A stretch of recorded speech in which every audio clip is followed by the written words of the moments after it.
My name's Matt Sweeney. I'm the project manager for the On-Farm Network, and today we'd like to introduce you to the equipment you will receive when stalk sampling or taking stalk samples for the On-Farm Network. When you receive your supplies, one of the biggest pieces of equipment you're going to notice is the stalk cutters themselves. And these are specifically designed to take an 8-inch segment of stalk 6 inches above the ground. So the first 6 inches of stalk will remain intact in the ground, and you will take the next 8-inch section as your stalk sample. In addition, we have a handheld GPS unit, and the cords both used to charge the GPS unit as well as connected to the computer if you need to sync up and link with files and such. The next component will be this mesh bag, which has multiple components. The first component is a map of the field, which will show the individual sample locations that we have chosen. In this particular case, there's 4 samples in this field. You can kind of see how they're laid out there.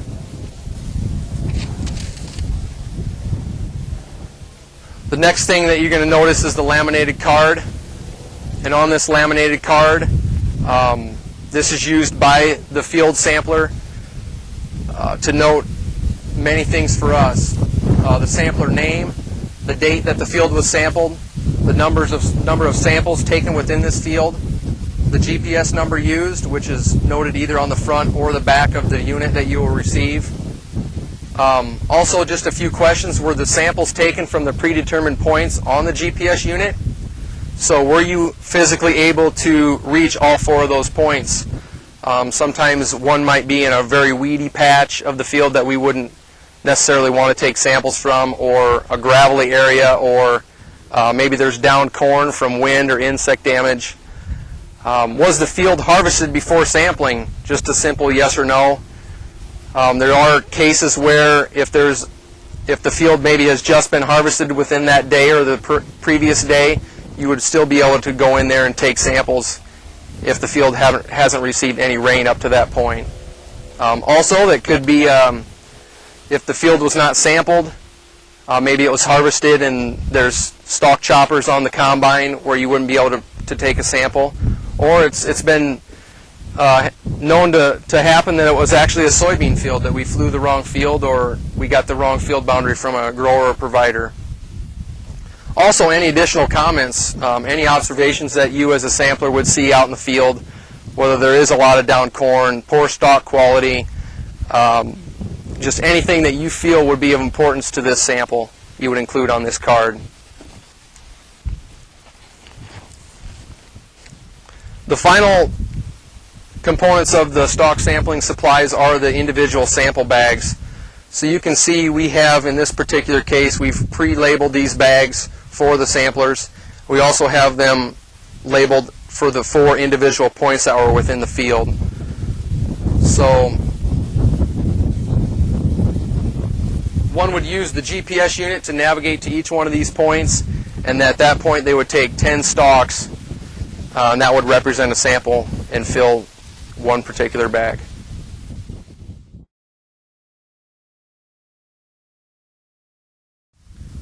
Once you've reached the field that you're going to sample, the first thing you're going to do is determine whether or not that field has in fact reached physiological maturity or black layer. So let's grab an ear and check this field here that we're getting ready to sample.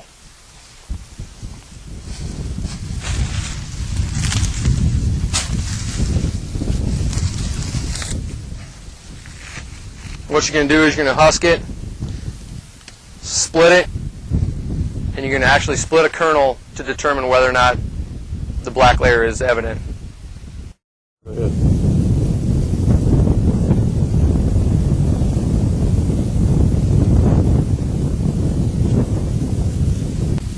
So as you can see here, we've split a kernel,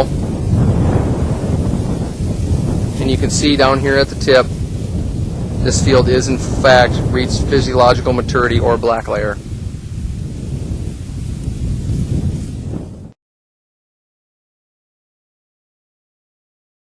So we've determined that this field that we're ready to sample has actually reached black layer. What we've done is we've used the GPS unit to navigate to our first sampling location.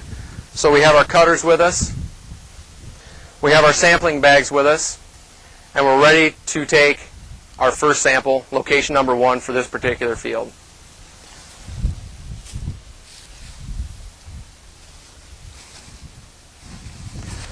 What I look for when sampling is I look for evenly spaced plants. So for example, right through here you can see that we've got 3 or 4 very average looking plants for this field. They're very well evenly spaced. In addition, each one of these plants has an ear on it. That's very important to make sure that the plant that you're wanting to sample has an ear. So what we're going to do is we're going to take one of these as a sample,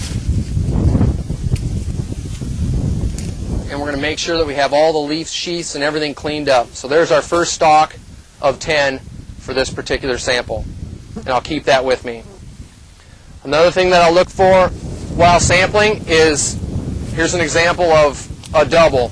So we wouldn't want to take this sample, this stalk as a sample, just because of the mere fact that it doesn't have another plant next to it. Right next to it, you can see that we've got 2 plants side by side. We wouldn't want to take either one of these plants because it's not representative of the field. And they're not, another thing about these plants is the stalk isn't as large as the rest of the plants in this field. Here's a good example of a plant. It's a good stalk. It has an ear, but it's just really small, really poor quality stalk to take as a representative sample of the field.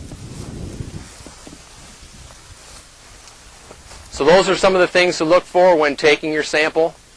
Make sure that you're taking a representative sample of the field that you're in. We'll take 5 stalks from this row, and then we'll move over to the next row and we'll take 5 additional stalks from that row. All those will be cleaned up, such as this one right here, and placed within the sampling bag to be transported to the lab.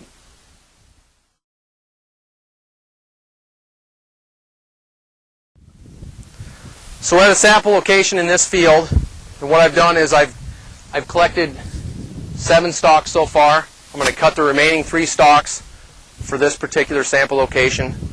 What I've done is I've taken 5 from the next row in, and I'm collecting the remaining 3 from this row right here on the way back out. So let's go ahead and take those samples.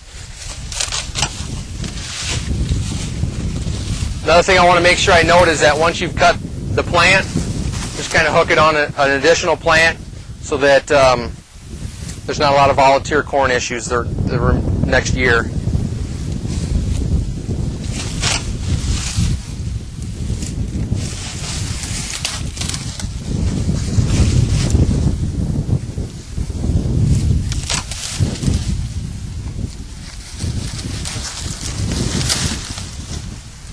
Okay, we've got our 10 stalks.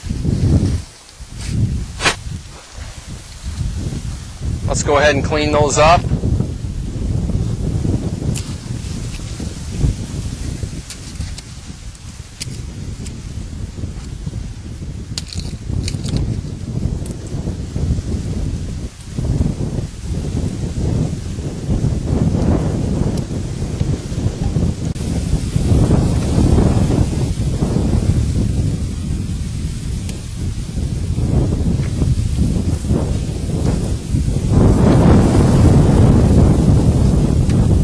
So here's sample location 4 for this particular field, and it's ready to go to the lab.